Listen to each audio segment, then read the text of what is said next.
আজকে দেখলাম আমার মোবাইলে ফেসবুকে পাঠাইছে একজন, আমার হোয়াটসঅ্যাপে পাঠাইছে, ফেসবুকে পাইছে মনে হয়। গত বৃহস্পতিবারে সিলেটের কানাইঘাটে বয়ান করতেছিলাম, ওখানে এক বড় বুজুর্গ আছেন মৌলানা মুহাম্মদ সাহেব লক্ষ্মীপুরী দামাত বারাকাতুহু, একেবারে হাড়ি পাইলার কালির মতো কালা ছিলেন। হঠাৎ করে শহীদ পড়ছে, একটু একটু সাদা হয়েছে। আল্লাহর কাছে হাত উঠে দোয়া করছে, আল্লাহ হয় তুমি আমারে পুরা কালা বানাই দাও, নাহলে পুরা সুন্দর বানাই দাও। আল্লাহ তাআলা ওনাকে একেবারে মাথার থেকে পা পর্যন্ত পুরা সুন্দর বানাইয়ে দিয়েছেন। তো উনি আমার পাশে ডান পাশে বসা, আমি ওনার বাম পাশে বসে বয়ান করতেছিলাম। বয়ান যখন শেষ হইলো, শেষ হওয়ার পরে আমি আমার মাথার টুপি খুইলা মাথা আগাই দিছি, উনি আমার মাথা হাত দিয়ে এরকম থাপাইতেছেন। এই যে আমার মোবাইলের মধ্যে আছে, আমি আপনাদেরকে দেখাইতে পারবো।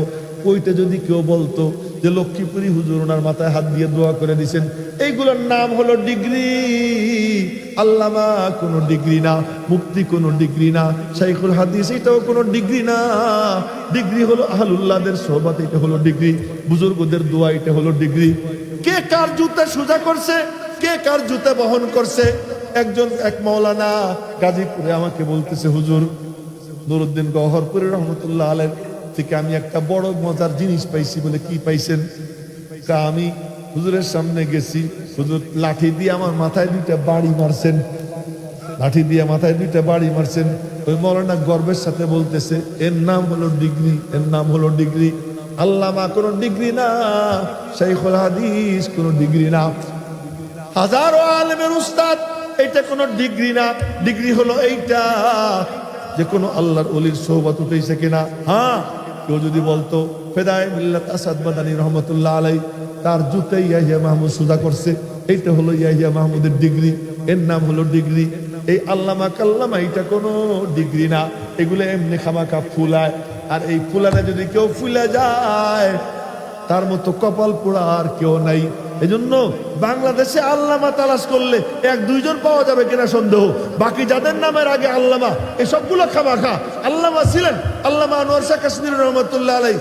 কেমন আল্লামা! সুবহানাল্লাহ, সুবহানাল্লাহ। নিজে মুখে বলেন যে কোন কিতাব যদি আমি সরসরি নজরে এমনি ভাষা দেখি, তাহলে 15 বছর মুখস্থ থাকে। আর যদি ভালো করে দেখি তো জীবন চুক্তি, গ্যারান্টি, আর ভুলবো না। আল্লাহ আল্লামা কাদিয়ানি এক পাশে, ওলামা একরাম আর এক পাশে, বুড়া পিছনে বসা। আনোয়ার শাহ কাশ্মীরি অসুস্থ, লম্বা ঘটনা, লম্বা করে বলতেছি না, সঙ্গে বলতেছি। আল্লামা কাকা তো এক কাদিয়ানি, সে কিতাবের থেকে পড়তেছে কি, আপনারা কাদিয়ানি ইস্যু আনছেন, ওই কাদিয়ানি কথা বলতেছে, কিতাবের থেকে পড়তেছে। ইমাম গাজালি বলছে খতমে নবুয়তের হাদিস জয়ীফ। খতমে নবুয়তের হাদিস কি? সব মাওলানা হা করে বলে ইমাম গাজালি কইছে এমন কথা। পিছন থেকে বুড়া কইতেছে, উসনে ঝুট কাহা, ও মিথ্যা বলছে।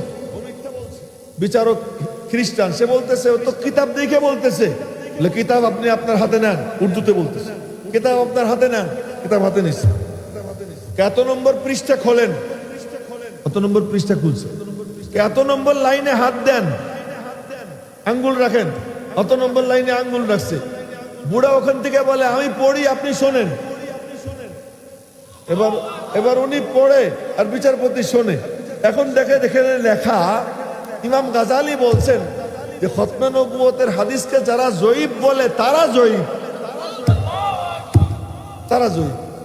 এখন বিচারপতি বলে কি, হযরত আপনি পিছনে কেন, সামনে আসেন, সামনে আসেন। এবার উনি হাঁটা দিছেন, আমাদের ছাত্রদের সভা হলো, এই যে এখান দিয়ে উঠতে সময় দুজন ধরবে যে হুজুর তো বুড়া মানুষ, পড়ে যাবে। তো উনি তো আসলেই বুড়া। উনি যখন হাঁটা দিয়েছেন, দুই পাশ থেকে দুইজন ধরছে। উনি বললেন ছাড়ো, ছাড়ো আমাকে। ওরা শত্রুরা বলবে কি, খতমে নবুয়তের উকিল দুর্বল। না, আমি দুর্বল না, ছেড়ে দাও। ছেড়ে দিছে, বীর দর্পে হাইটা সামনে গেছে, গিয়া বললেন, বিচারপতি বলতেছে হুজুর আপনি বলেন। উনি বললেন আমি যতক্ষণ বলবো অতক্ষণ কেউ কোনো কথা বলবে না।